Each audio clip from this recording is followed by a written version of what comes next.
about the left hook now.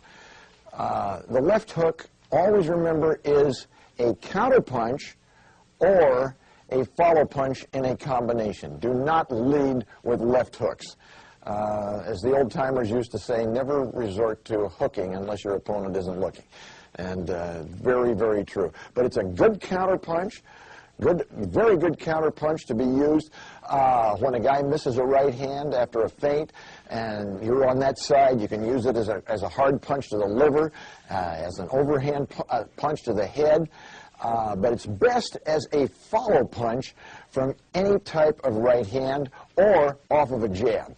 And the key thing in the left hook is this: keeping the area of the hook, elbows in once again, right in front of your opponent so that he doesn't get a good look at it.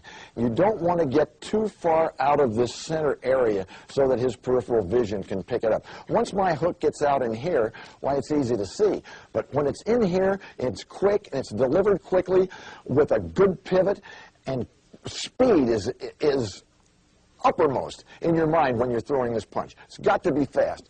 And key coaching point in the hook: when you're hooking high, the elbow must be up.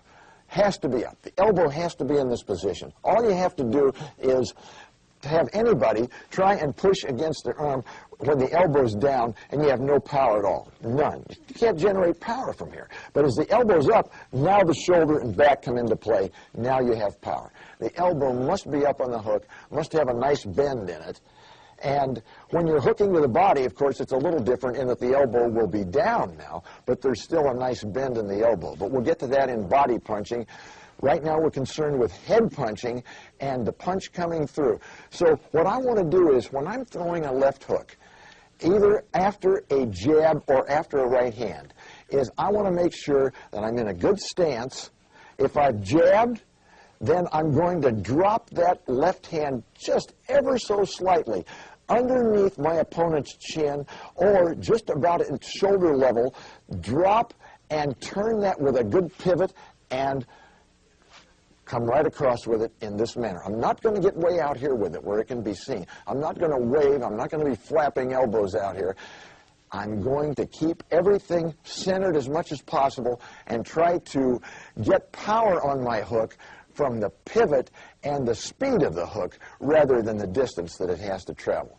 One other important point: keep the elbow up so that if I miss, I'm covered up. Very important. If I come through here and I miss, I've still got protection. So I jab, drop it ever so slightly, now elbow up and turn. This is the motion that you want to get in the hook, not this. Here's what you don't want to do: jab and go out here. No good. He'll see it. You'll never hit him in a million years. But if I keep it in this framework here, elbows in, everything in the center, it's very difficult for anybody to see punches coming from inside. Now I have a chance to land a punch. One other point, too, if I'm a southpaw, I haven't touched on southpaws yet. Everything that we've done here is the same, except the right foot is forward. Everything that we've touched on is the same as far as the feet goes, the stance, everything. If I were a southpaw, I'd just be here in this maneuver. But always remember that. Everything we've done is transferable to the southpaw stance. The hook. After a jab, it's here. After a right hand, quickly get it in. Right hand, quickly get it in. Right hand, quick. It's all about speed on the left hook. Do not get it. I can't emphasize enough how important it is not to be wide with this so your opponent can see it. Believe me, we'll show you how, with a pivot and with generating speed and the slight drop, we can get enough power, and we're also able to reach an opponent when he's backing away from us if necessary. Why? Because we'll be stepping in.